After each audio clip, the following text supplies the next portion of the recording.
Some stories find us when we least expect them. This is one of those. I wrote this tale for those who understand that love isn't always convenient, that the heart doesn't ask permission before it attaches itself to something wild and uncontainable.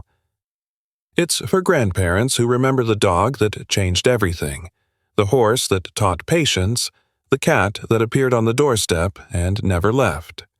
But this story isn't about a dog or a horse or a cat, it's about a lion, and two young men who had no business buying one, yet couldn't walk away. It's about what happens when you love something enough to let it go and whether love, real love, survives the letting go. If you've ever held on too tight, or released too soon, or wondered if they still remember you after all this time, this story is yours. The smell hit Caleb first. Not the coffee from the Ethiopian cafe next door, though that was there too, rich and dark and drifting through the open doorway like a memory of home. Not the diesel fumes from the matatus painted in wild graffiti, honking their way through the Nairobi afternoon. Something else. Musk. Hay gone sour. The sharp bite of animal droppings baking in the heat. And underneath it all, the sweet, sick smell of cheap tobacco smoke curling from somewhere deeper in the shop. The hair on his arms stood up. "You coming or what?" Owen stood 3 paces ahead, squinting back through the crowd. Sweat darkened the collar of his shirt. They'd been walking for 2 hours, looking for nothing in particular. Killing time the way you do when you're 26 and 25 and the conservation project doesn't need you until Monday.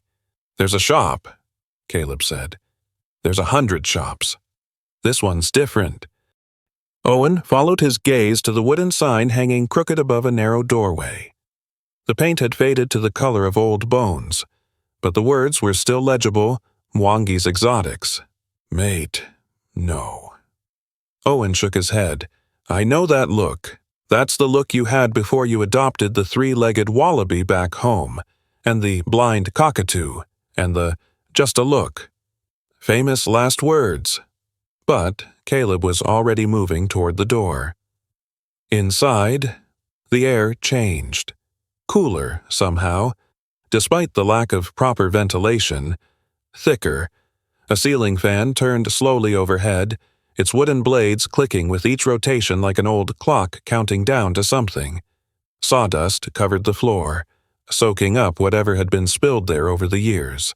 The walls were lined with cages wire mesh and wooden slats, stacked 2 and 3 high. Caleb's eyes adjusted to the dim light, and the shapes inside the cages became clear. Geckos. Dozens of them, pale and motionless as stone, so a python coiled in the corner of a glass tank, its body as thick as Caleb's forearm, scales catching what little light leaked through the grimy window, parrots screaming in 3 different languages, or maybe just one language that sounded like 3, their feathers bright against the gloom like flowers in a graveyard. "Can I help you?" The voice came from behind a counter cluttered with papers and empty cages and a radio playing something with too much static, an old song, maybe Swahili. The melody barely recognizable through the crackling. The man who owned the voice was old 60, maybe 70, with skin like dark leather and teeth that glinted gold when he smiled. A hand-rolled cigarette burned between his fingers, adding to the haze. "Just looking," Owen said quickly. "Looking is free." The old man, Mwangi, presumably spread his hands, ash falling from his cigarette. "Buying is extra." Caleb moved deeper into the shop, past the reptiles, past the birds.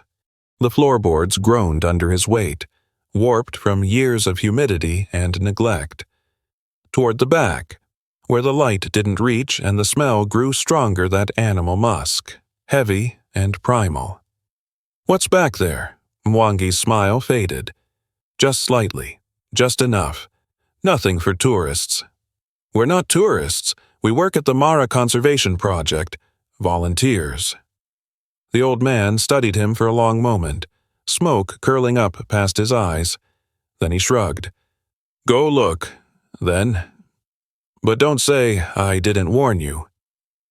The back of the shop was separated from the front by a curtain made of burlap sacks stitched together with rough twine. Caleb pushed through it and stopped. The cage was small, too small, made of wood and wire, the kind you'd use for chickens back home. The smell here was overwhelming urine and fear and something else, something that made Caleb's chest tight in a way he couldn't explain. Inside, pressed against the far corner, was a shape. At first, Caleb thought it was a dog, a sick dog, maybe, with matted fur the color of dirty sand. Then it moved, and he saw the paws, too big, way too big for the body they were attached to, like a child wearing its father's shoes. "Owen!" His voice came out strange, thin. "What?" Owen pushed through the curtain, annoyed. "Mate, there's nothing back here worth—" He stopped. The shape in the cage lifted its head, and Caleb saw the eyes. Yellow. Not gold, not amber yellow, like the sun when it's too bright to look at. Yellow like warning signs on a highway. Yellow like nothing he'd ever seen on any animal, anywhere, in all his years working with wildlife.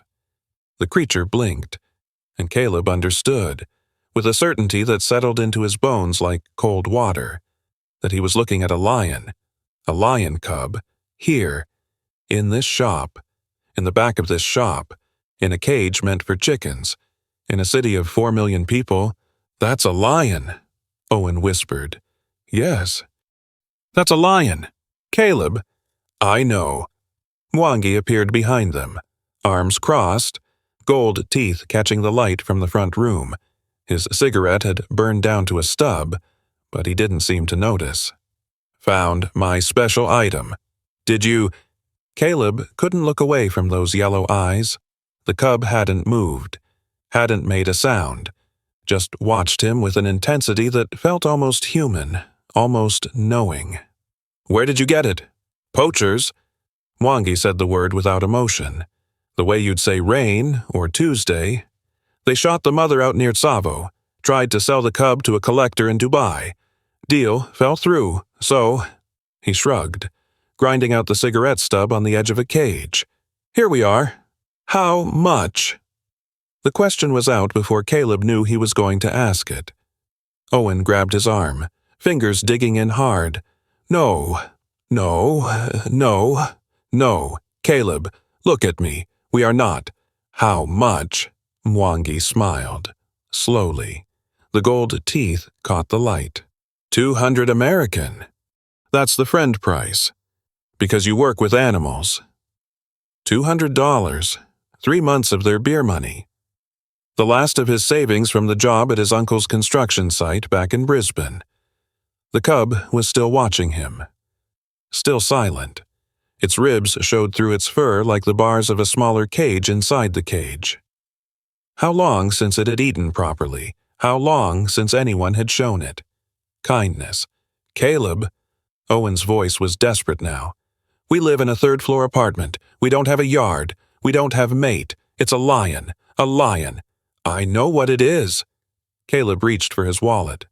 Owen let out a long breath and looked up at the ceiling, as if asking for patience from something beyond the water-stained tiles. But he didn't stop him. That was the thing about Owen. He complained. He protested. He pointed out every reason why something was a terrible idea, but in the end, he never walked away. 200, Caleb said, laying the bills on the counter. Mwangi counted them. Twice. Then he reached under the counter and produced a key. Old and rusted. Attached to a piece of frayed rope. "He doesn't have a name," the old man said. "I just called him Inventory. You can call him whatever you want." The cage door swung open with a creak that sounded like a question. The cub didn't run. Didn't even stand. It just looked at Caleb, looked at him with those impossible yellow eyes and waited. Caleb knelt down, the sawdust pressed into his knees. He extended his hand, palm up, the way his grandfather had taught him to approach a frightened horse back on the farm in Queensland. "Hey," he said softly. "Hey, it's okay. You're okay now." The cub sniffed his fingers, Its nose was dry, cracked, fever warm. It was dehydrated. Probably sick, probably wouldn't survive the week without proper care. Then it did something Caleb would remember for the rest of his life. It leaned forward and pressed its forehead against his palm. Not rubbing, not nuzzling, just resting there. The weight of it, the warmth of it, the absolute trust in that single gesture. As if it had been waiting for exactly this hand, exactly this moment, its whole short and terrible life. Owen watched from the doorway, arms crossed, shaking his head slowly. "You're out of your mind," he said. "You know that, right? Completely. Certifiably out of your mind." Caleb didn't answer. He was too busy making a promise he had no idea how to keep. They say some bonds are written before we ever meet. If you felt that pull with a child, a friend, a creature who needed you, I'd be grateful to know where you're reading from tonight. Sometimes it helps to know we're not alone in this. The curtains lasted 3 days. Caleb came home from the woodshop on the 4th afternoon to find them in shreds on the floor, pale fabric torn into ribbons. Heo sat in the middle of the destruction, one paw still tangled in what used to be the left panel, watching Caleb with an expression that might have been guilt, or might have been pride. Hard to tell with lions. "The landlord's going to have our hides," Owen said from the kitchen doorway. He was holding a raw chicken leg, the third one today. The smell of it, iron and cold meat mixed with the apartment's other odors, cooking oil from Mrs. O'Dara's place next door, the musty dampness that never quite left the walls, the unmistakable musk of a growing predator. Actually, no. He's going to toss us out first, then have our hides. From somewhere below, a radio crackled through the floor benga music, the same station the neighbors played every evening, the melody drifting up through the gaps in the old building. Caleb knelt and untangled Io's paw. The cub had gained weight already, 4 kilos, maybe 5. His ribs no longer showed through his fur. His eyes had lost that dull, desperate look from Wangi's shop. "We need more money. We need a bigger place.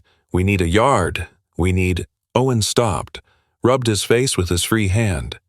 "We need our heads examined, is what we need." Io took the chicken leg with surprising gentleness. His teeth were small still, milk teeth, but they went through the bone like it was nothing. The crunch echoed off the bare walls. That night, the moon rose full over the Ngong Hills. Caleb woke at 2 a.m. to find the space beside him empty. Io's usual spot curled against his feet. Warm and heavy was cold. He found the cub on the balcony, sitting perfectly still, face turned toward the darkness beyond the city lights, where the land stretched wild and endless. The ceiling fan clicked overhead. A dog barked somewhere far below. The night air carried something faint, dry grass, open space, a world Io had never seen but somehow knew. Then the cub opened his mouth. The sound that came out was small, broken, like a child trying to speak a language no one had taught him. But it wasn't a meow, it wasn't a cry, it was a roar. And somewhere out there, past the buildings and the roads and the noise of 4 million sleeping souls, something answered.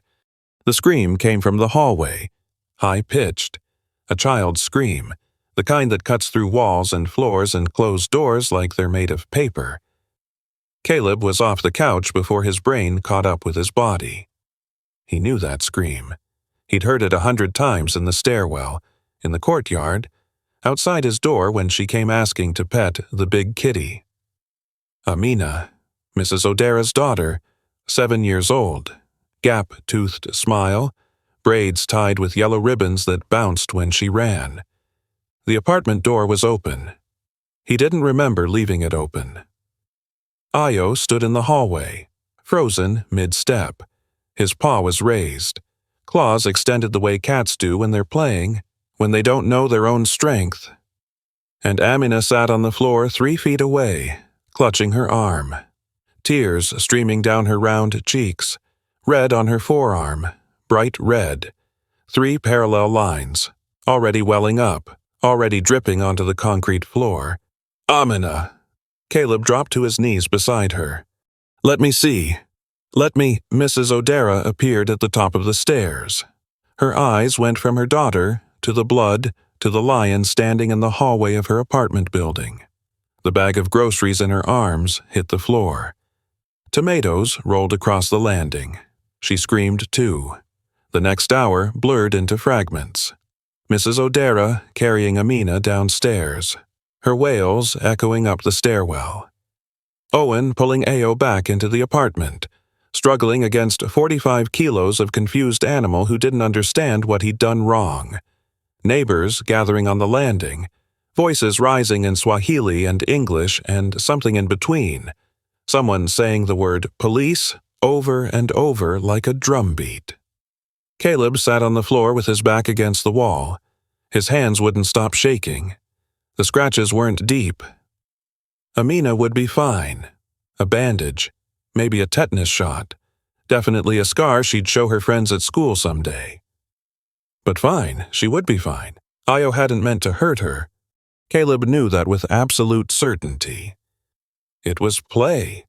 The same way Ayo played with the curtains, with the sofa cushions, with Owen's work boots, a swipe of the paw. Claws out because that's what lions do. They don't know how to play gentle. They never learned. Nobody taught them. But knowing didn't matter. Intent didn't matter. The blood on the floor mattered. Sergeant Omondi arrived at 4 in the afternoon. He was a big man, gray at the temples, with a face that had seen too much to be surprised by anything anymore. He stood in the doorway of the apartment and looked at Ayo sitting now in the corner, watching everything with those yellow eyes, and then looked at Caleb. You keep a lion in this apartment? Yes, sir. In Nairobi? Yes, sir. In a building with 17 other families, children, elderly folks, people just trying to live their lives. Caleb said nothing. There was nothing to say. Omondi pulled out a notepad, clicked his pen. The sound was loud in the silence. Mrs. O'Dara is not pressing charges. Her daughter is fine. Scared, but fine. He paused, letting that sink in. But she has conditions. I understand. The animal goes within the week, or I come back with papers and the animal goes anyway. He looked at Ayo again. Something shifted in his weathered face. Not softening. Exactly. Just recognition. It's a magnificent creature. I can see why you wanted to save it, but it doesn't belong here. You know that. I know. After Omondi left, Caleb sat on the balcony and watched the sun sink toward the Ngong Hills. The sky turned orange, then red, then purple. The city noise faded to a murmur. His phone felt heavy in his hand. He dialed the number from memory. 3 rings. 4. The click of connection. Then the familiar voice, thick with sleep. Caleb, his mother. It was the middle of the night in Brisbane. What's wrong, sweetheart? He told her. All of it. The shop and the cage and the yellow eyes that had looked at him like he was the answer to a prayer. The curtains and the chicken legs and the neighbors asking questions he couldn't answer. And now, Amina. The blood. The police officer with his notepad and his quiet ultimatum. Eleanor listened without interrupting. She'd always been good at that listening until the words ran out, until there was nothing left but silence and the truth underneath it. When he finished, that silence stretched across the ocean between them. Caleb could hear her breathing, could picture her sitting up in bed, the lamp on the nightstand casting warm light across the quilt she'd had since before he was born. I've been praying for you, she said finally. Every night since you went to Africa, and I reckon I'll pray for that lion too. Mom. Do you remember Rusty? The question caught him off guard. The retriever. You were 10 years old when he got hit by that car. You stayed with him at the vet for 3 days straight. Wouldn't eat. wouldn't sleep, and when he passed, you cried for a week." She paused. "But you gave him a good life. Caleb, those 5 years with us, they mattered. That's what I want you to remember. Io isn't Rusty. No, he's not." Another pause, longer this time. "So, let me ask you something, and I want you to really sit with it before you answer. Are you keeping him because he needs you, or because you need him?" The question hung there. Caleb couldn't answer. The words stuck in his throat like stones. "I love you, son. Whatever you decide, I love you, and I'll keep praying." Owen found the information that night. A wildlife reserve called Cora, 400 kilometers northeast, out where the land turned wild and the sky stretched forever. A rehabilitation program for lions, run by a man named Samuel Odiambo, one of the last people alive who had worked with the legendary George Adamson. The man they'd made that movie about back in the 60s. "He says he'll take Ayo," Owen said, setting his phone on the kitchen table. The screen glowed in the dim room. "But we have to bring him ourselves. No transport companies will touch a lion. Not for any price." Caleb stared at the screen. The website showed photographs of savanna stretching to the horizon, lions walking free under open sky, grass the color of wheat fields back home, rolling on forever. When, he says, the sooner the better, before Ayo gets any bigger, before he forgets how to be wild. That night, Caleb sat on the rooftop. The city spread out below him, lights twinkling like earthbound stars. Ayo lay beside him, his massive head resting on Caleb's thigh. The cub's mane was starting to come in now, just a fuzz around his neck. Darker than the rest of his coat. Soft as silk under Caleb's fingers. He ran his hand through it, memorizing the texture. His hand was trembling. "I'm sorry," he whispered. The words came out cracked. "I thought I was saving you, but I was just keeping you. That's not the same thing, is it?" Ayo lifted his head. Those yellow eyes, unblinking, ancient. He couldn't understand the words, but something in his gaze suggested he understood the weight of them, the shape of them in the dark. He pressed his forehead against Caleb's chest, that same gesture from the shop, from the first moment, the gesture that had started everything. Caleb closed his eyes and held on. In the morning, he would call Samuel Odiambo and confirm the arrangements. He would rent a vehicle from Mr. Kamau at the wood shop. He would pack the things Ayo would need for the journey, though what did a lion need, really? Except space and sky and the chance to become what he was born to be. But that was tomorrow. Tonight, he sat on a rooftop in Nairobi with a lion in his arms, listening to the city noise below, trying to memorize the weight of this moment before it slipped away forever. Owen appeared in the rooftop doorway, silhouetted against the stairwell light. His face was hard to read in the shadows. "Caleb, phone call. It's Samuel." Now, it's almost midnight. "He says there's something he needs to tell you about Cora. Something important. Before you make any decisions." Owen's voice was strange, tight. What kind of something? Owen didn't answer. The Land Rover's headlights cut through darkness so thick it seemed solid. 5 a.m. Nairobi still sleeping behind them, its lights shrinking in the rearview mirror until they disappeared entirely. Ahead, nothing but the beam of light on red dirt road and the black outline of acacia trees against a sky just beginning to gray at the edges. Caleb sat in the back. His fingers threaded through the wire mesh of the transport crate Mr. Kamau had welded together in his shop. The metal was already warm from Ayo's body heat. Inside, the lion pressed against the bars, his breath hot on Caleb's knuckles. Every time the vehicle hit a rut and it hit them often, the crate rattled and Ayo let out a low rumble from deep in his chest. Not quite a growl, not quite a whimper, something in between. 8 hours, Owen said from the driver's seat. His knuckles were white on the steering wheel. Samuel said 8 hours if the roads are decent. Are the roads decent? Owen laughed without humor. What do you reckon? The roads were not decent. They were barely roads at all. Red laterite that turned to mud in the rainy season and to washboard ridges in the dry. The Land Rover, a Series 3 that Mr. Kamau swore had survived 3 decades and 2 civil conflicts, groaned with every pothole. The suspension was shot. The steering pulled left. The radio had given up somewhere around kilometer 50, dying mid-song with a crackle and a wheeze. But it ran. And it was big enough for the crate. That was all that mattered.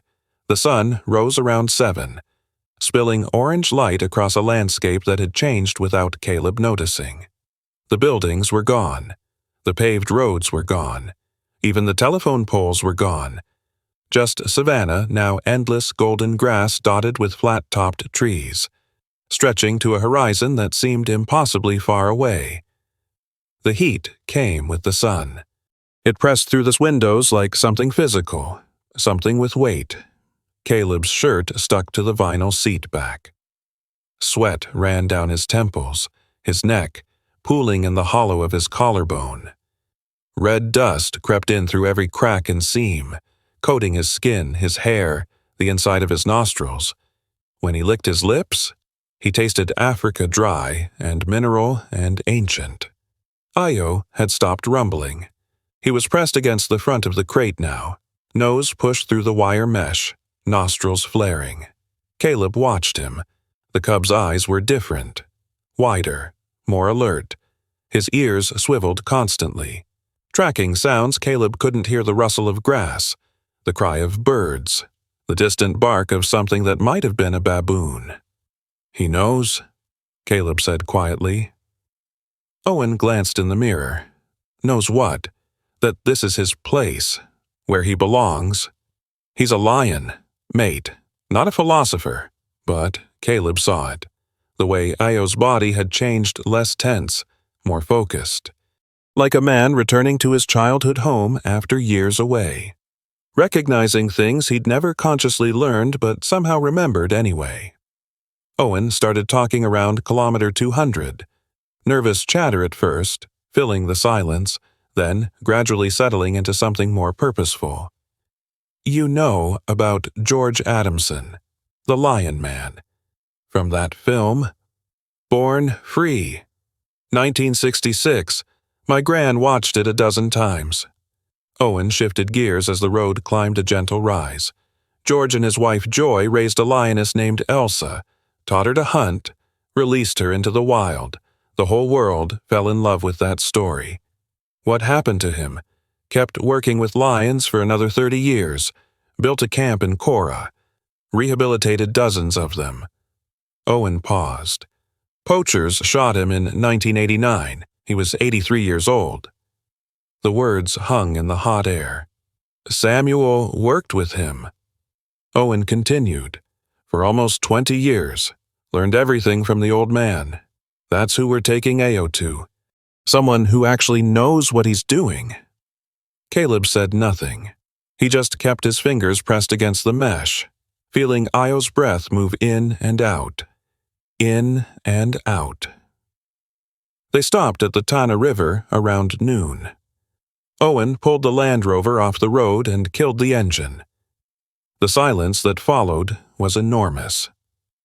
No traffic, no voices, no city noise, just the sound of water moving over rocks and the whisper of wind through dry grass.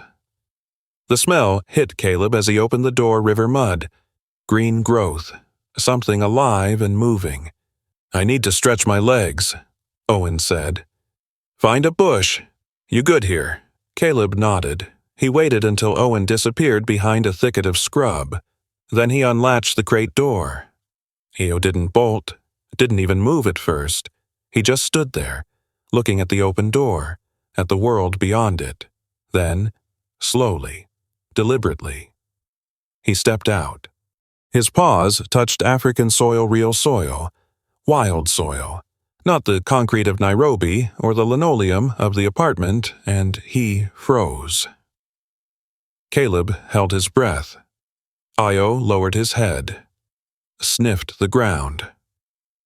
Then he walked forward, each step careful, testing, until he reached the edge of the river. The water was brown with silt, moving fast over smooth stones. Io stepped into it. The current pushed against his legs, swirling around his paws. He didn't flinch, just stood there, water rushing past, and drank.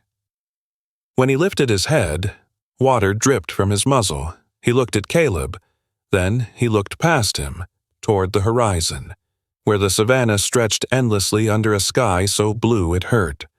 Something shifted in those yellow eyes. Recognition.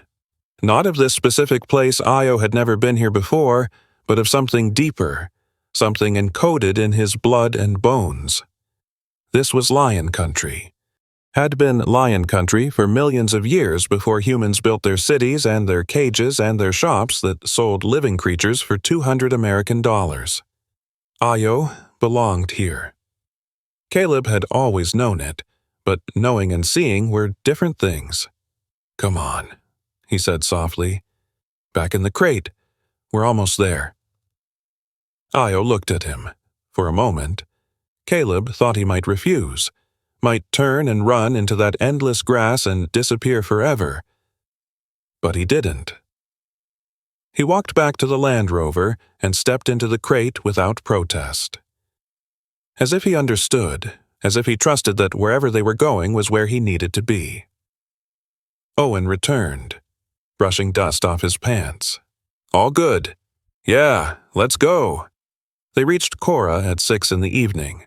The camp wasn't much, a few canvas tents arranged in a semicircle, faded and patched in places, a fire pit in the center, cold now, filled with gray ash. A wooden fence that looked like it wouldn't keep out a determined goat, let alone a lion. But the land around it was vast. Grass and trees and rocky outcrops called kopjes that rose from the plain like islands in a golden sea. The air smelled of dry grass and wood smoke and something faintly animal wild, untamed, free. And standing at the edge of the camp, waiting, was a man. He was old, 68. Samuel had said on the phone, though he looked older, his skin was dark, weathered by decades of equatorial sun. His hair was white, cut close to his skull. He leaned on a walking stick made from some kind of dark wood, polished smooth by years of handling. His eyes sharp. Assessing, tracked the Land Rover as it pulled to a stop. Caleb got out. His legs ached. His back ached. 8 hours of bad roads had left him feeling like he'd been beaten with a wooden plank. The old man didn't move, didn't smile, just watched. "Mr. Odiambo," Caleb said. "Samuel." The voice was deep, unhurried, like stones rolling in a river. "You're the Australian." "Caleb, this is Owen." Samuel nodded, barely glancing at Owen. His attention was fixed on the crate in the back of the Land Rover. "Let me see him." Caleb opened the crate door. Io stepped out, more confidently this time. He stood on the red dirt of Cora and looked around at the camp, at the savannah, at the old man with the walking stick. Samuel studied him for a long moment. Then he made a sound in his throat, a kind of neither approval nor disapproval. "Beautiful," he said. "Strong bones. Good eyes." He paused. "But soft. Doesn't know anything about being a lion." "Can you teach him?" Samuel turned those sharp eyes on Caleb, the same assessing look he'd given Ao. "I don't teach," he said. "The savannah teaches. I just opened the door."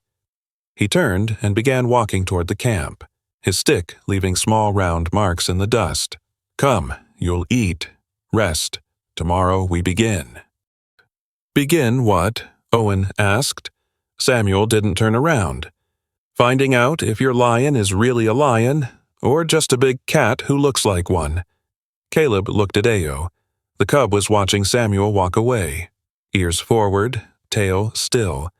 Then Samuel's voice drifted back to them, casual, almost offhand. "By the way, There's a wild pride in this area, about 3 kilometers east. They've been watching the camp for weeks now. Caleb's stomach dropped. Watching for what? Samuel stopped, looked back over his shoulder. The dying sun cast long shadows across his weathered face.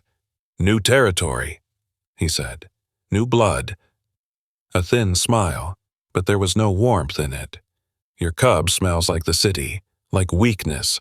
They'll know he's here by morning. He turned and kept walking. Sleep well. The first lesson began at dawn. Samuel tied a chunk of raw goat meat to a rope-thick rope, the kind used for mooring boats, and dragged it through the grass in front of Ayo. The meat left a red smear on the yellow stalks. The smell hit Caleb from 10 meters away. Iron and rawness, and something that made his stomach turn even as it made his mouth water. Ayo watched the meat move. His eyes tracked it. His body tensed, muscles bunching beneath his tawny coat. Then a butterfly drifted past his nose. Blue wings, bright against the morning light. He turned and chased it. Owen snorted from where he sat by the cold fire pit. Samuel said nothing. Just coiled the rope. Picked up the meat, now covered in dust and grass, and walked back to where a kettle was beginning to whistle over a small flame. "Tomorrow," he said. "We try again tomorrow." They tried again the next day, and the day after that, and the day after that. By the 4th morning, Ayo had learned to follow the meat. By the 6th, he was pouncing on it clumsy pounces, more enthusiasm than precision, his back legs not quite coordinated with his front. By the 8th, Samuel started hiding the meat in the tall grass and letting Ayo find it by scent alone. Caleb watched every session. He woke before dawn, when the air was still cool and the stars were fading in the west, and stayed until the heat drove them all into the shade of the canvas tents. He took notes in a small journal Owen had bought in Nairobi, observations about Ayo's behavior, his progress, the way his body was changing day by day, because it was changing. The soft roundness of the cub was hardening into something leaner, more angular. Muscle moved beneath his coat when he walked. His mane was coming in thicker now, a dark ruff that framed his face and made him look older than his months. When he yawned, his teeth caught the light longer now, sharper, no longer the milk teeth of a baby, and his eyes. Those yellow eyes that had first caught Caleb in Mwangi's shop, they were different now, sharper, more focused, less like a pet's eyes and more like something else entirely, something wild. At night, they slept outside. Samuel had given them a tent, canvas walls and a cot each, but the nights were cool and dry, and Caleb found he preferred the open sky. He would lie on his back on a thin mat. Ayo stretched out beside him, warm and heavy against his leg, and watched the stars wheel slowly overhead. The Milky Way was visible here in a way it never was in Nairobi, a thick band of light that stretched from horizon to horizon, so bright it cast faint shadows on the ground. Caleb had never seen so many stars, had never known there were so many stars to see. Owen slept in the tent. He said the ground hurt his back. Caleb suspected it was something else, the sounds that came from the darkness beyond the fire's reach. The coughs and grunts and, sometimes, the roars, the wild pride. 3 kilometers east, Samuel had said, but sound carried far on the savannah, and some nights they seemed much closer, close enough that Caleb could hear individual voices, the deep boom of the male, the shorter, sharper calls of the females. When the roars came, Ayo would lift his head, his ears would swivel forward, his whole body would go rigid, vibrating with something Caleb couldn't name. Fear, recognition, longing, maybe all three. "He's listening," Samuel said one night, appearing silently beside the fire. He had a habit of doing that, materializing out of the darkness like a ghost, his bare feet making no sound on the packed earth. Learning their language. "What are they saying?" Territory, dominance, warning. Samuel poked the fire with a stick, sending sparks spiraling upward into the black. Same things men say to each other, just more honest about it. Day 10. Caleb woke to an empty space beside him. The mat where Ao usually slept was cold. The grass around it was flattened, marked with the impression of his body, but the body itself was gone. Caleb sat up. The fire had burned down to embers, orange coals glowing faintly in the pre-dawn darkness. The sky was still black overhead, though a thin line of gray was beginning to show at the eastern horizon. Ayo. No answer. No rustle in the grass. No yellow eyes catching the starlight. He was on his feet before he knew he was moving, heart hammering against his ribs. The camp was silent. Samuel's tent was closed, the canvas still. Owen's tent was closed too. The Land Rover sat where they'd parked it a week ago, covered now in a fine layer of red dust. No Ayo. Caleb grabbed the flashlight from beside his mat and swept the beam across the grass. Nothing. He walked to the edge of the camp, to the low wooden fence that marked the boundary between safety and savanna, and shone the light into the darkness beyond. The grass stretched away, silver and black under the fading stars. Empty. Samuel. The old man emerged from his tent with surprising speed for someone his age. He took one look at Caleb's face, at the empty mat, at the flashlight beam cutting uselessly through the night, and nodded. He's gone hunting. We have to find him. The wild pride will do what they do. Samuel's voice was calm, infuriatingly calm. And Ao will do what he does. This is how it works. How what works? He could be killed out there. He doesn't know. He knows more than you think. Samuel walked to the fire pit, stirred the embers, added a handful of dry grass. Flames licked up, casting orange light across his weathered face. If you go after him, you tell him he needs you. He doesn't. He needs to learn that himself. Caleb stood at the edge of the camp, flashlight in hand, staring into the darkness where Ao had disappeared. Every instinct screamed at him to go, to search, to find Ao before something else found him first. But Samuel's words held him there, pinned him like a physical weight. He sat down beside the fire, and he waited. The sun rose. The sky turned from black to gray, to pink to gold. The savanna came alive with soundbirds calling, insects buzzing, the distant bark of baboons greeting the morning. No Ao. Owen woke around 7, took one look at Caleb's face, and didn't ask questions. He made tea. Strong, sweet tea with too much sugar, the way Caleb's mom used to make it when he was sick as a boy. Caleb wrapped his hands around the tin mug and didn't drink. 8 o'clock, 9, 10. The sun climbed higher, the heat built. Sweat ran down Caleb's back, soaking his shirt. His eyes burned from staring at the grass, searching for movement, for any sign at all. Nothing. He's dead, Caleb said. His voice sounded strange to his own ears, flat, hollow. The wild pride found him. They killed him.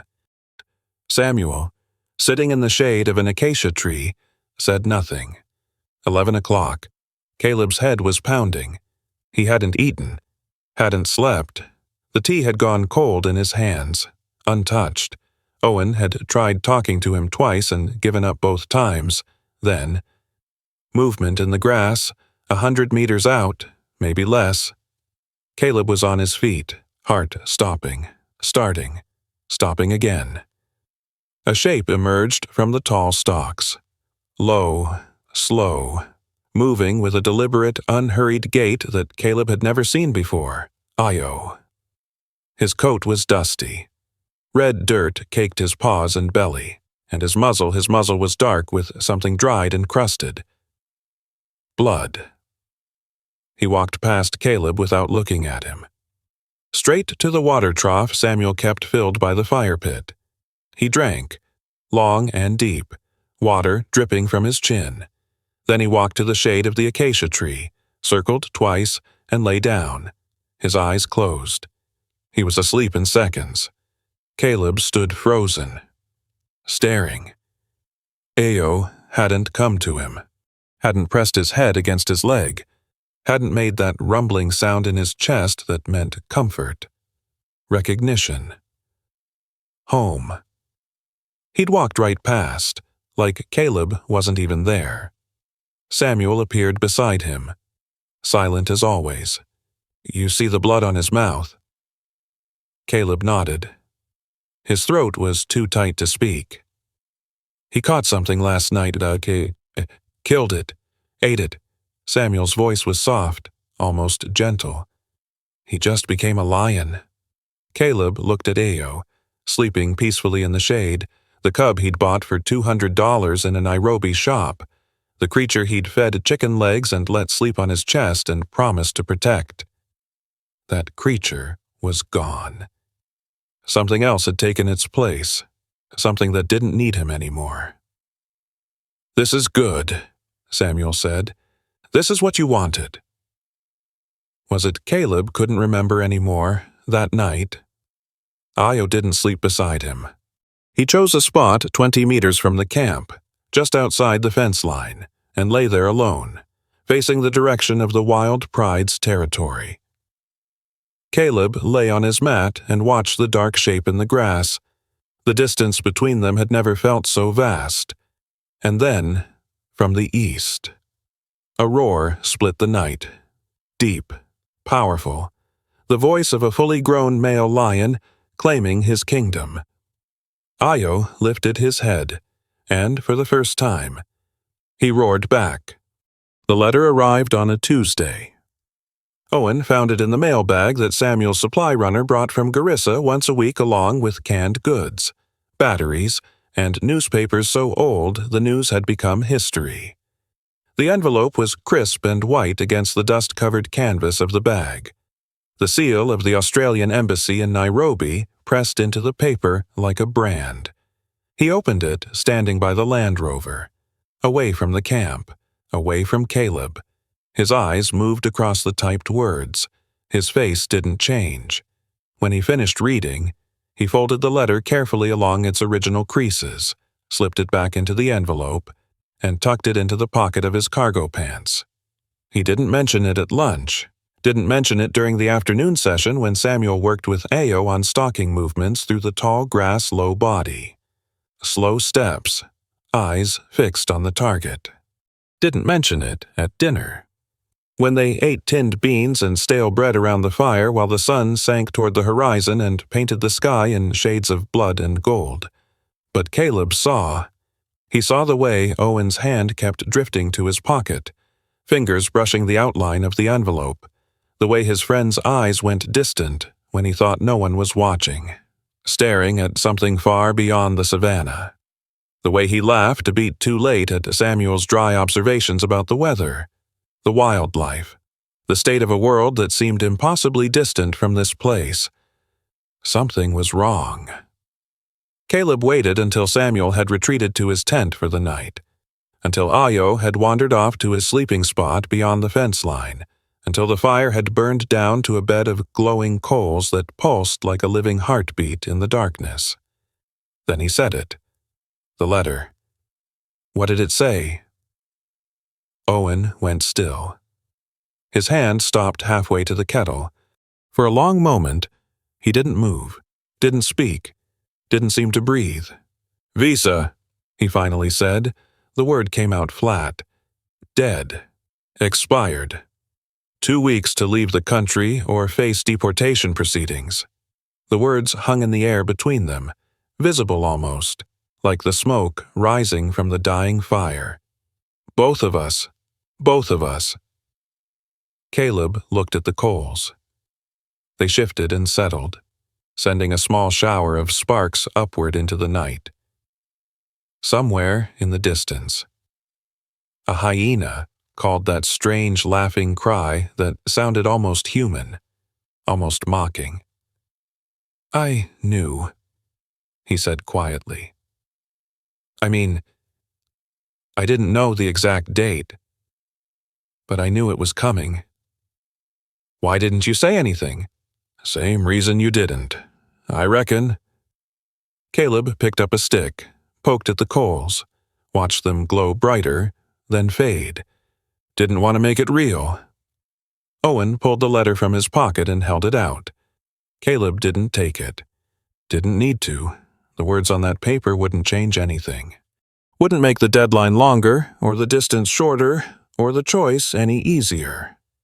2 weeks, 14 days, 336 hours, and then they would have to leave, and Ao would stay. Samuel appeared out of the darkness. He did that, materialized without warning. Silent as the night itself, his bare feet made no sound on the packed earth. In his hands, he carried 3 tin cups and a battered kettle, steam rising from the spout into the cool air. Tea, he said. It wasn't a question. He poured for all 3 of them strong and black, sweetened with honey from a jar he kept in his tent, and lowered himself onto a log across the fire. His joints popped and cracked, loud in the silence. He wrapped his weathered hands around his cup and stared into the flames.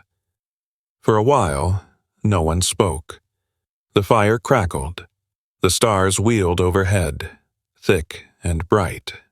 The savannah breathed around them, vast and ancient and utterly indifferent to the small dramas of humans and their paperwork and their visas that expired at the worst possible time. George used to sit here, Samuel said finally. His voice was soft, almost reverent, like a man speaking in church. Same spot, same fire, same stars watching over us. George Adamson. Samuel nodded slowly. I was 22 when I came to work for him. Young, foolish. Thought I knew everything about lions because I'd read some books and seen some films. He smiled, but it was a sad smile, weighted with decades of memory.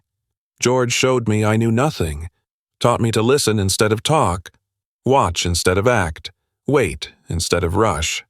What happened to him? The smile faded like the last light of sunset. Poachers, Samuel said. 1989, August, he was driving to help some tourists whose car had broken down on the road. Armed men ambushed him, shot him where he sat.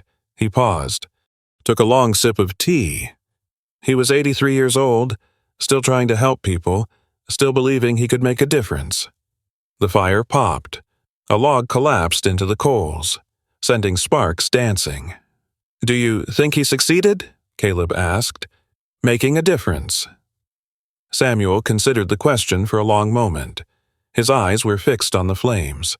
But Caleb had the sense he was seeing something else, something far away, preserved in the amber of memory like an insect trapped in tree sap.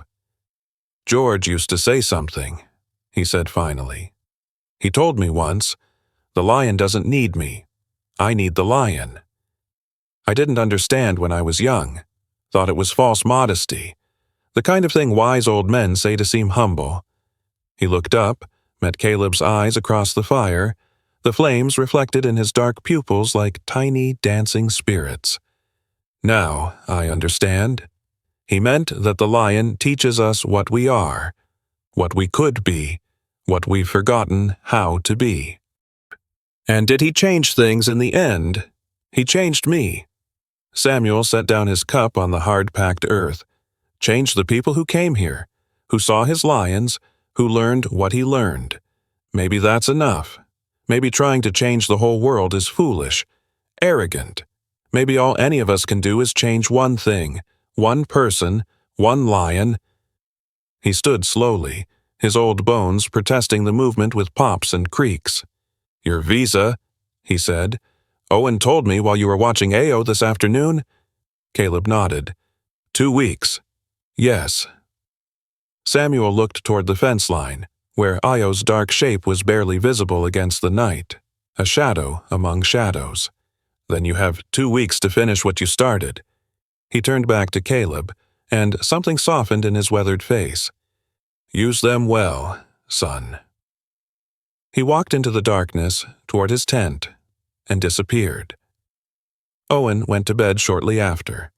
He squeezed Caleb's shoulder as he passed a brief touch, wordless, carrying everything that words couldn't hold, and ducked through the tent flap.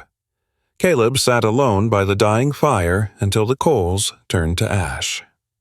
The next afternoon, he climbed the copia. The granite outcrop rose 30 meters above the savanna floor, a tumble of massive boulders worn smooth by wind and rain and time beyond counting. Caleb had watched it from the camp for weeks, had seen lions sunning themselves on its flat surfaces, had wondered what the world looked like from up there. Now he climbed.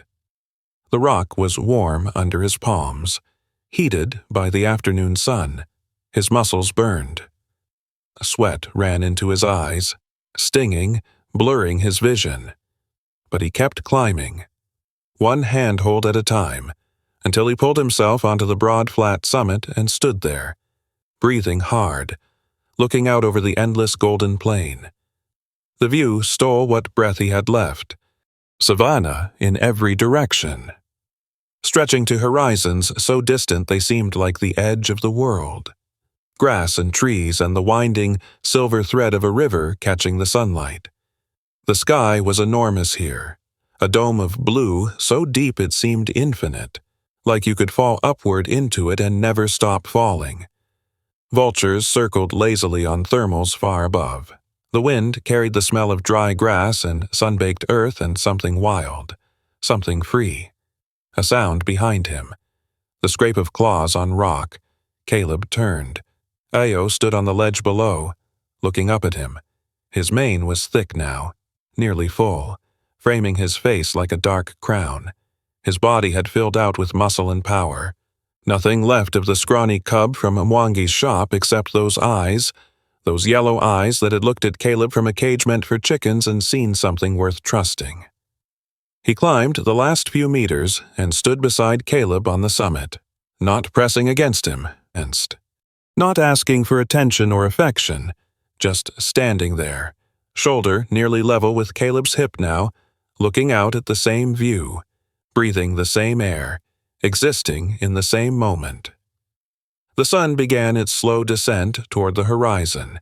The sky turned orange, then red, then purple streaked with gold. The shadows lengthened across the savanna, stretching toward the distant mountains like fingers reaching for something just beyond their grasp. Caleb sat down on the warm rock. Io sat beside him. Their shoulders touched, barely.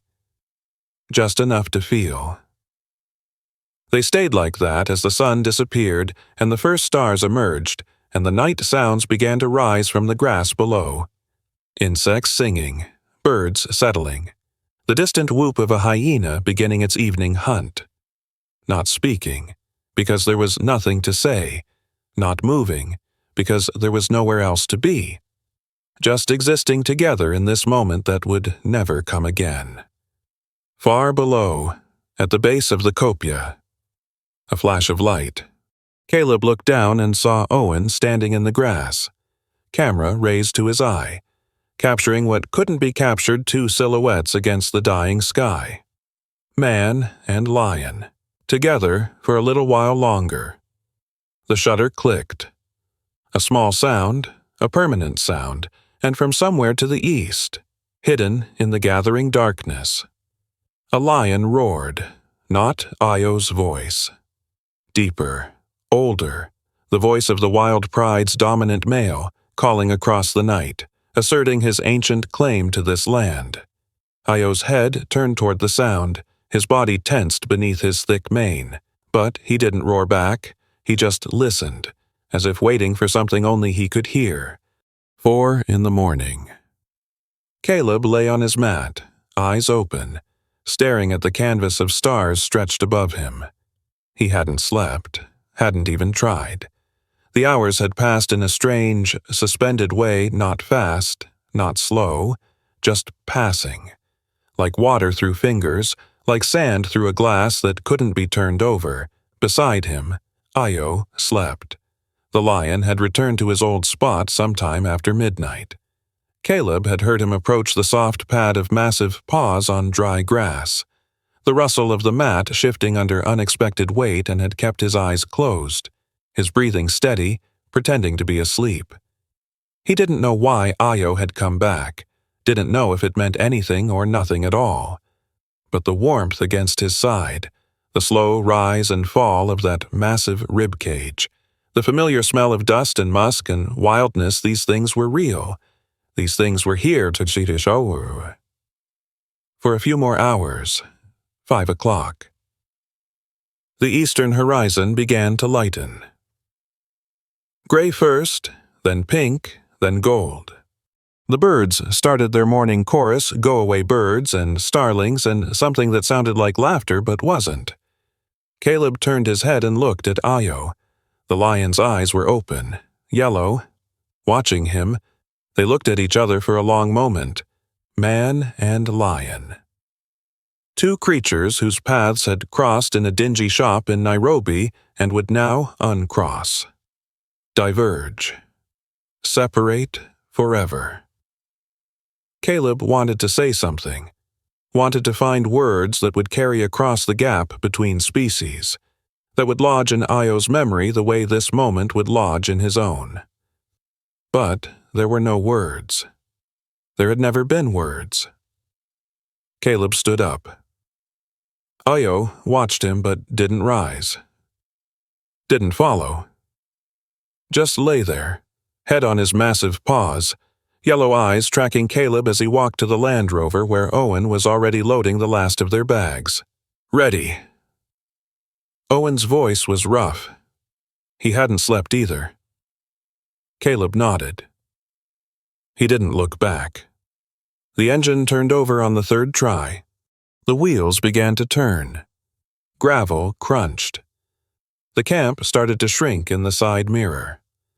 Samuel stood by the cold fire pit, one hand raised, not waving, just raised, acknowledgement, farewell. Owen looked in the rearview mirror. His hands tightened on the wheel. Caleb? Don't. He's standing on the... I know. Don't. Owen's jaw clenched. He looked back at the road. The camp disappeared around a bend, swallowed by the endless savanna. They drove in silence. The sun rose higher, the heat built. The same road they'd traveled 3 months ago unspooled beneath them red dirt and potholes, and the occasional village where children waved and dogs barked and life went on, indifferent to the small tragedy playing out inside the rattling vehicle.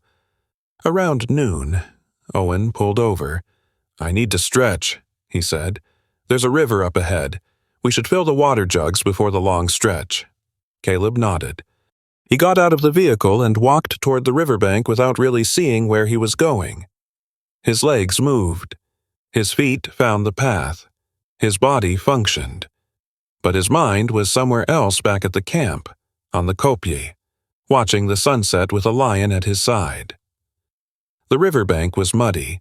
Recent rains upstream had swelled the water, leaving a thick layer of brown sludge along the edges. Caleb didn't notice until his foot sank into it, up to the ankle, and he stumbled forward. His hands hit the mud. His knees followed. He tried to push himself up and slipped, falling face first into the brown muck. For a moment, he just lay there. The mud was cool against his cheek. It smelled of rot and river water and something organic, decomposing. It soaked through his shirt, his pants, filled his shoes. He could feel it in his hair, on his face, in the corners of his mouth, gritty between his teeth. He should get up. He knew he should get up, but he couldn't move. The tears came without warning.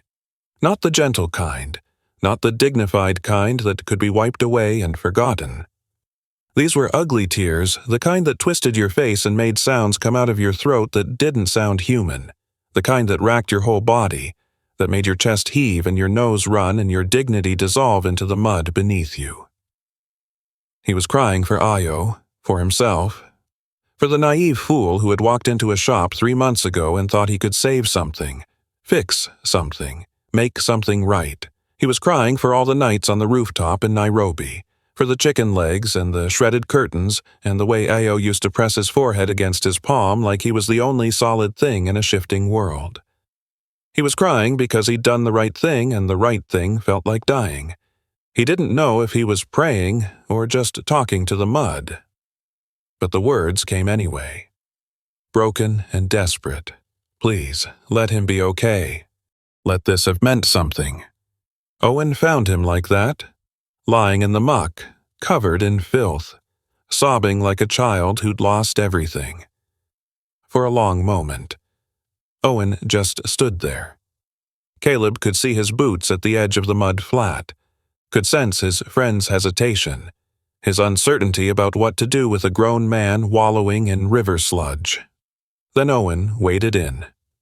He didn't say anything, didn't offer comfort or advice or any of the useless words people say when someone is broken.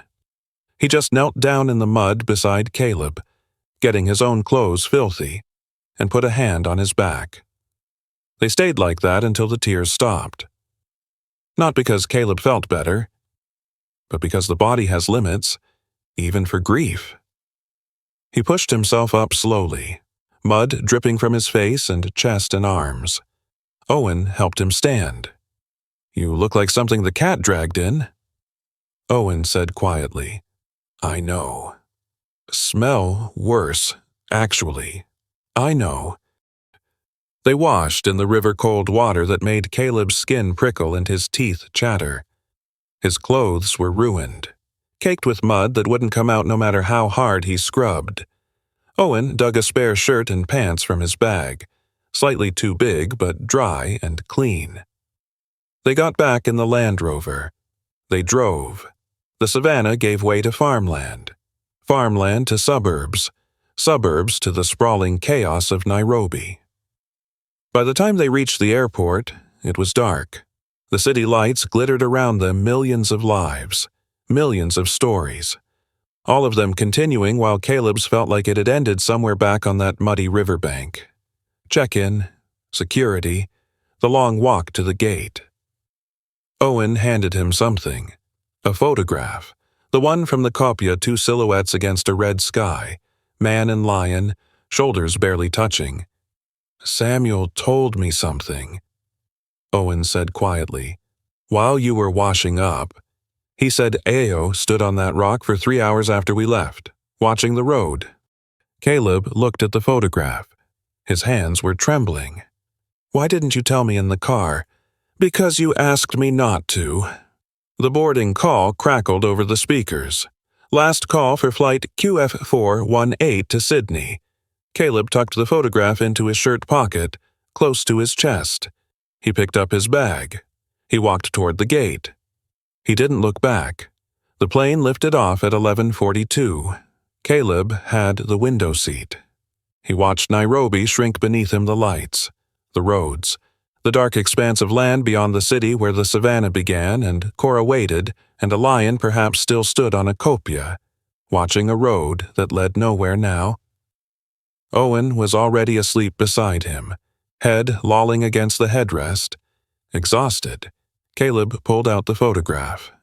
12 hours to Sydney, then home. Then what? Back to his uncle's construction site. Back to the apartment with the water stain on the ceiling and the neighbor who played music too loud.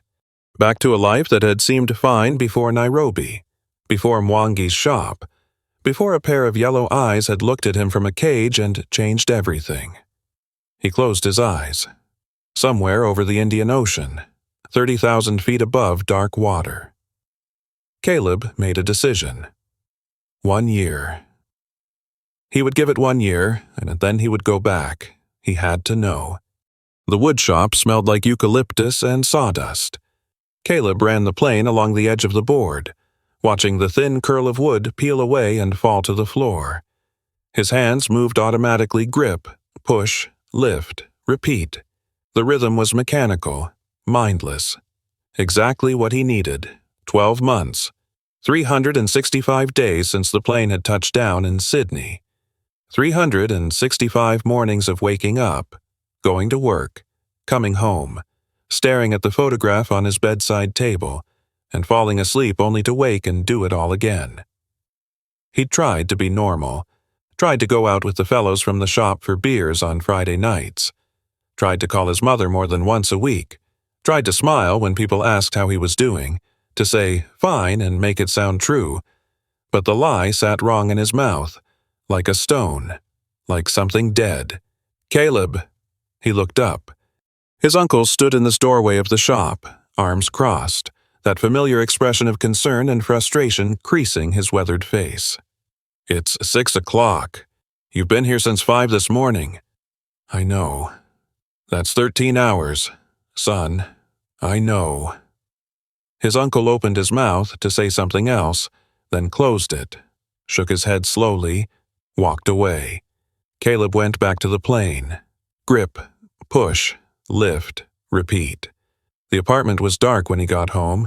He didn't bother turning on the lights, just dropped his keys on the counter, kicked off his work boots caked with sawdust, and walked to the bedroom. The photograph was where he'd left it, propped against the lamp on the bedside table. 2 silhouettes against a red sky. He picked it up. The edges were worn now, soft from handling. He'd looked at it so many times that the image had burned itself into his brain he could close his eyes and see it perfectly. Every shadow, every line. But he still looked. Every night, as if checking to make sure it was still real. A knock at the door. Caleb set the photograph down and walked to the front room. Through the peephole, he saw Owen standing in the hallway, holding a paper bag that probably contained takeaway containers and definitely contained beer. He opened the door. "You look awful," Owen said. "Like you haven't slept in a month. You said something like that a year ago." "Still true." Owen pushed past him into the apartment, flipping on lights as he went. "When's the last time you ate something that wasn't instant noodles?" "Tuesday." "It's Saturday." "I know." Owen set the bag on the kitchen counter and started unpacking containers. The smell of Thai food filled the small space, lemongrass and chili and coconut. Caleb's stomach turned, not from hunger. "Sit," Owen said. "Eat. And before you tell me you're not hungry, I don't care. You're eating." They ate in silence. Or rather, Owen ate while Caleb pushed food around his plate with a plastic fork, occasionally lifting a bite to his mouth and chewing without tasting. When the containers were empty, Owen reached into his jacket pocket and pulled out an envelope. He set it on the table between them. 12 months, he said. "You promised yourself 12 months?" Caleb stared at the envelope. White, plain, no markings. "Open it." His hands trembled as he picked it up. Inside were 2 tickets, Qantas, Sydney to Nairobi. Departure date next Thursday. "I called Samuel last week," Owen said. "He's expecting us." Caleb couldn't speak. His throat had closed up. The tickets blurred in front of him, and he realized his eyes were wet. "He said Ayo's still there," Owen continued.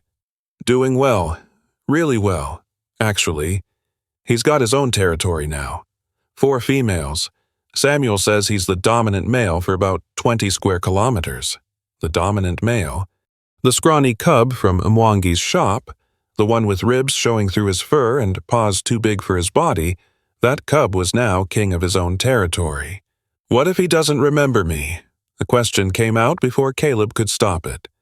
The fear he'd been carrying for 12 months, buried deep, never spoken aloud until now. Owen was quiet for a moment. "Then at least you'll know," he said. "Isn't that why you wanted to go back to know? The flight took 15 hours. Caleb didn't sleep, couldn't sleep. He sat in his window seat and watched the world scroll past below the patchwork of Australian farmland giving way to ocean, ocean giving way to the green sprawl of Southeast Asia. Then more ocean. Then finally the brown and gold of the African continent emerging from the morning haze. The photograph was in his shirt pocket. He didn't take it out. Didn't need to. He could feel it there, pressed against his chest like a talisman. They landed in Nairobi at dawn. The airport was different than Caleb remembered. Newer, cleaner, bigger, but the smell was the same. coffee and diesel and something sweet, floral, drifting through the open doors, the smell of Kenya, the smell of where everything had started, they rented a Land Rover, newer than Mr. Kamau's old Series 3, but still built for rough roads. Owen drove. Caleb sat in the passenger seat and watched the city give way to suburbs, suburbs to farmland, farmland to savannah. 8 hours, the same road, the same potholes, the same villages where children waved and dogs barked. But everything felt different now. A year had passed. The world had continued turning. He had changed. Had Ao, they reached Cora as the sun was sinking toward the horizon. The camp looked smaller than Caleb remembered, more fragile somehow. The canvas tents were faded, patched in new places. The wooden fence had been repaired with mismatched boards. The fire pit was cold, filled with gray ash. But Samuel was there, standing at the edge of the camp, leaning on his walking stick, watching the Land Rover approach with those sharp, assessing eyes. He looked older, his hair whiter, his back more bent. But when Caleb stepped out of the vehicle, something in the old man's face shifted, softened. "You came back," Samuel said. "I told you I would. Folks say many things." Samuel's eyes moved from Caleb to Owen, then back. "It's good you kept your word." They sat by the fire pit as the last light faded. Samuel made tea, the same strong, sweet tea Caleb remembered and told them about the past year, about Ao's transformation, about the territory he'd claimed, the females he'd gathered, the rival males he'd driven off. "He's magnificent," Samuel said. "Biggest lion I've seen in 30 years. George would have been proud. Where is he now?" "East, about 3 kilometers. He sleeps on the kopje during the heat of day, hunts at night." Samuel looked at Caleb over the rim of his cup. "Tomorrow morning, we'll go find him." That night, Caleb slept outside. The same mat, the same stars, the same sounds of the savannah breathing around him, but the space beside him was empty, had been empty for a year. He woke before dawn. Samuel was already up, packing a small bag with water and dried meat. Owen was stretching by the Land Rover, yawning, still half asleep. "Ready?" Samuel asked. Caleb nodded. They walked. The savannah was different in the early morning cooler, quieter, the grass still wet with dew. Birds called from the acacia trees. Somewhere distant, a hyena laughed its strange, unsettling laugh. Samuel led the way, his walking stick leaving small, round marks in the dust. He moved slowly but surely, reading the landscape in ways Caleb couldn't understand. A bent blade of grass here, a scuff mark on a rock there. An hour passed. 2. The kopje appeared on the horizon, that same granite outcrop where Caleb and Ao had watched the sunset a year ago. It rose from the savannah like a gray island in a golden sea. Samuel stopped. "There," he said quietly. "On the top." Caleb looked. At first, he saw only rock, gray stone and brown grass and empty blue sky. Then the shape moved, a lion, standing on the highest point of the kopje, silhouetted against the rising sun, massive, muscular, a dark mane framing a face that was nothing like the cub Caleb remembered broader, heavier, the face of a predator in his prime. The lion turned his head. Yellow eyes looked down at the 3 humans standing in the grass below. Caleb's heart stopped. Those eyes were not the eyes of a pet, not the eyes of the creature who had pressed his forehead against Caleb's palm in a Nairobi shop, not the eyes of the cub who had slept on his chest in a 3rd-floor apartment. Those were the eyes of a wild animal, a killer, a king. They held no recognition, no warmth, only assessment. Threat or prey? The lion began to descend. His paws found holds on the rock face with practiced ease. Muscles rippled beneath his tawny coat. His eyes never left Caleb's face. Samuel's hand touched Caleb's arm. "Don't run," he whispered. "Whatever happens, don't run." The lion reached the base of the kopje. He stood there, 20 meters away, staring. 150 kilograms of predator, claws that could open a man from throat to belly, jaws that could crush bone like dry twigs. And Caleb was standing in front of him with nothing but a year of hope and a photograph pressed against his heart. The lion took a step forward. Then another. Owen made a small sound beside him. Samuel's grip tightened on Caleb's arm, but Caleb didn't move. He just stood there, looking into those yellow eyes, searching for something, anything that remained of the creature he had known and loved and let go. The lion stopped.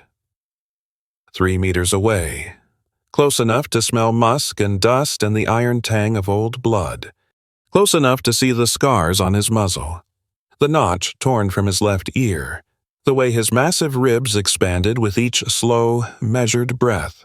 The lion's nostrils flared. He was scenting them, reading them the way Samuel read the landscape. And then Caleb opened his mouth. Io! The name hung in the air between them. 1 word, 2 syllables. A sound Caleb had made 1,000 times in a Nairobi apartment, on a rooftop under the stars, in dreams that woke him sweating in his Sydney bedroom. Io. The lion stood motionless. 3 meters of empty space separated them, space that felt both infinite and impossibly small.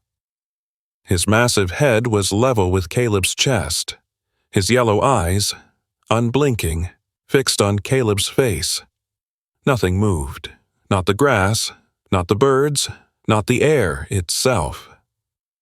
Then the lion's nostrils flared again, his ears one notched, one hole swiveled forward. Something shifted in his posture, a tension releasing, a recognition dawning. His tail moved, not the aggressive lashing of a predator preparing to strike, a slow sweep, left to right, left to right. Caleb's legs were shaking. His heart pounded so hard he could feel it in his teeth, in his fingertips, in the roots of his hair. But he didn't move, didn't breathe, didn't dare break whatever fragile thread was forming between them. The lion took a step forward, another. He was so close now that Caleb could see the individual hairs of his mane, the dust caught in his whiskers, the small scar above his left eye that hadn't been there a year ago. He could smell the wildness on him, not the clean, familiar scent of the cub who had slept on his chest, but something deeper, raw, the smell of blood and grass and open savanna. The lion stopped. His nose was inches from Caleb's chest.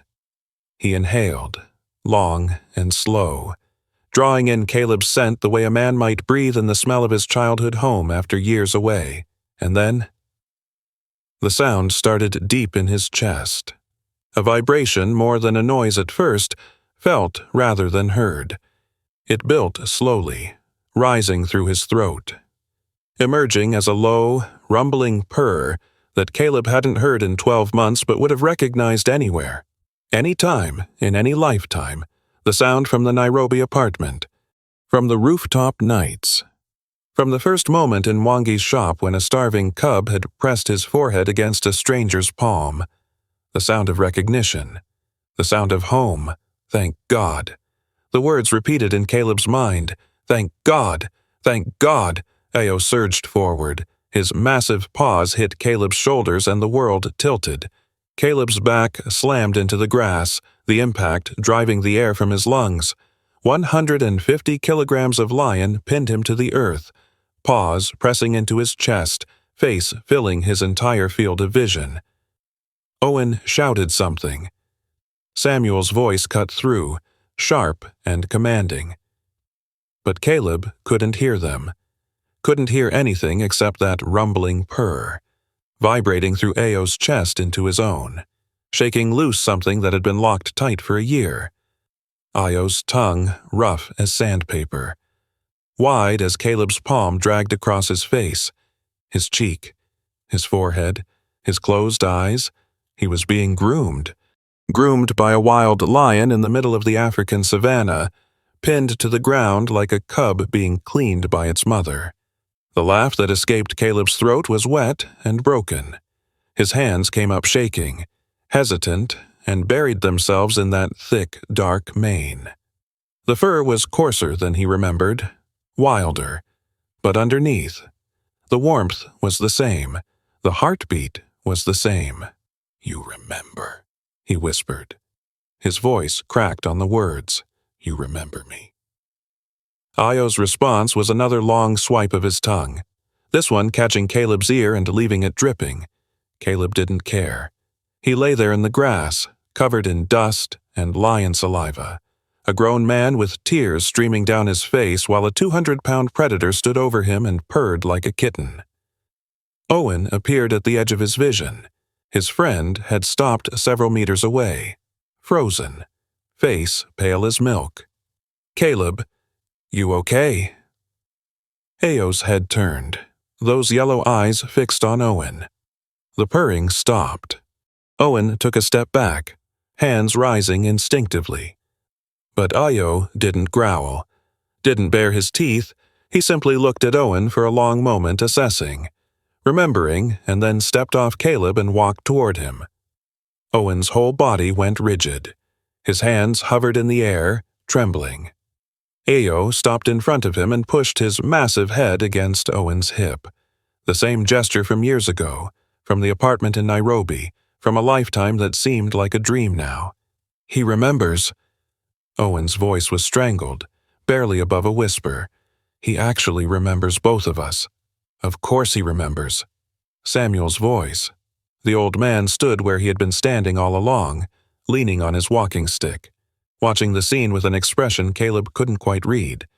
"Lions aren't goldfish," Samuel said. "They don't forget, especially not the ones who mattered." Caleb pushed himself up from the grass. His shirt was soaked with sweat and lion saliva. Grass stuck to his hair, his arms, the back of his neck. He probably looked ridiculous red-eyed, filthy, grinning like a fool. He didn't care. Ayo turned away from Owen and walked back to Caleb. Not the tentative approach of a wild animal meeting a stranger, not the eager bounce of a pet greeting its owner. Something in between. Something new. He sat down beside Caleb, shoulder against hip. The same position from the kopje a year ago, and they stayed like that. The sun climbed higher. The heat built. Vultures circled lazily overhead, black shapes against the endless blue.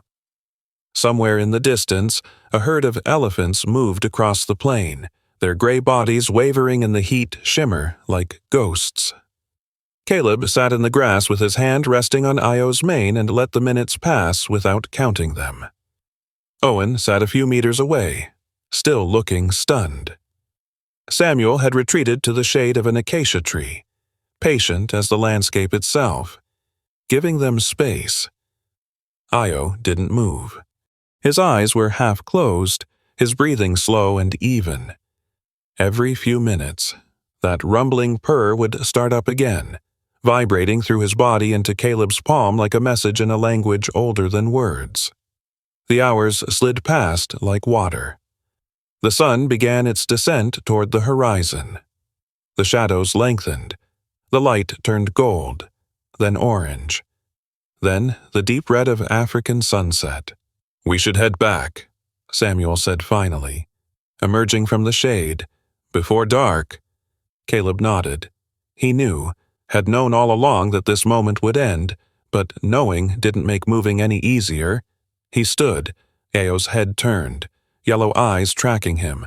"I have to go," Caleb said. The words felt small, inadequate. You couldn't explain visas to a lion, couldn't explain airplanes and oceans and the obligations that shaped human lives, but he said it anyway. "I'll come back, I promise, not another year, a few months, as soon as I can." Ayo looked at him. Then he stood, shook his great mane, and began walking toward the kopje. Slow, unhurried strides. the walk of a king returning to his throne. Caleb watched him go. This time, he didn't look away. Io climbed the kopje with practiced ease. When he reached the top, he turned and sat, silhouetted against the dying sun, looking down at them. Watching. Owen touched Caleb's arm. "We need to move, mate." They walked back toward the camp in silence. The savannah was coming alive with evening sounds, birds settling into roosts, insects beginning their nightly chorus, the distant whoop of a hyena greeting the darkness. At the edge of the camp, Caleb stopped. He turned back toward the kopje. It was just a dark shape now against the purple sky, but on top of it, he could see the outline of a lion. Still sitting, still watching. Caleb raised his hand, a wave, a gesture that meant everything and nothing. The lion didn't move. Or maybe he did, a slight dip of that massive head, a nod. Or maybe it was just the wind. Samuel appeared beside him, quiet as always. "He sits there every evening," the old man said softly. "Has since you left last year. Watches the road until it gets too dark to see."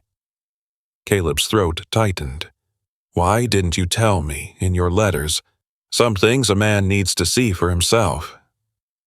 They stood there together, the old man and the young one, watching the darkness swallow the kopje. "Thank you," Caleb said, "for everything, for taking care of him." Samuel shook his head slowly. "I didn't take care of him. The savannah did. I just opened the door." The old man smiled, a real smile, rare and precious as rain in the dry season. "You're learning, son." Owen started the Land Rover.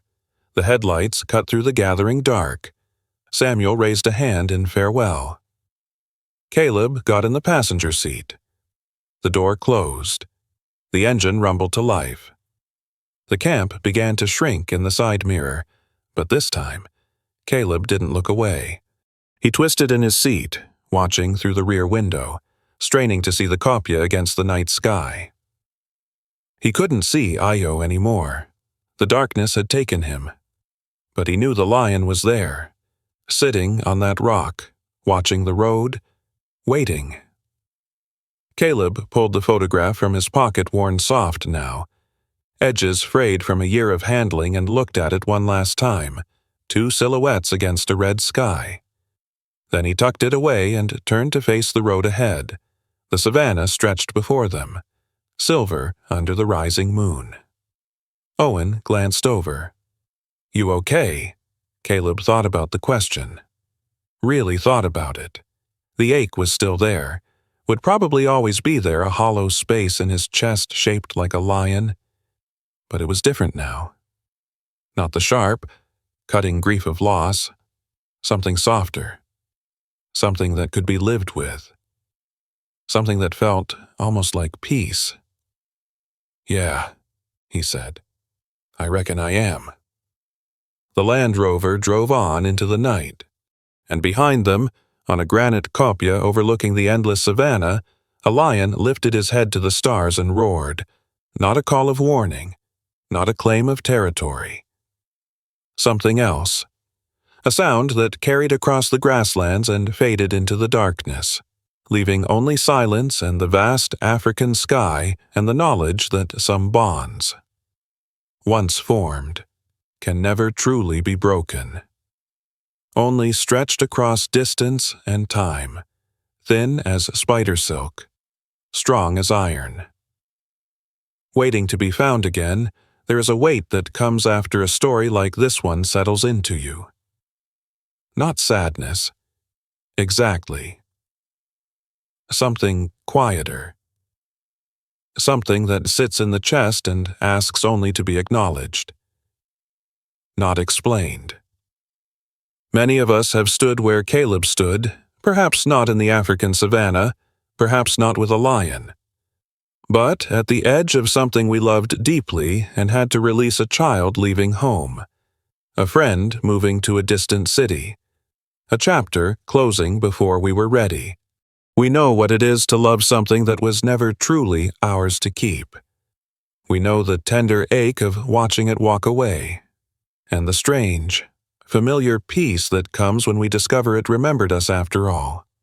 Some goodbyes don't need to be understood. Some reunions don't need to be explained. It's all right if this story stays unfinished somewhere inside you.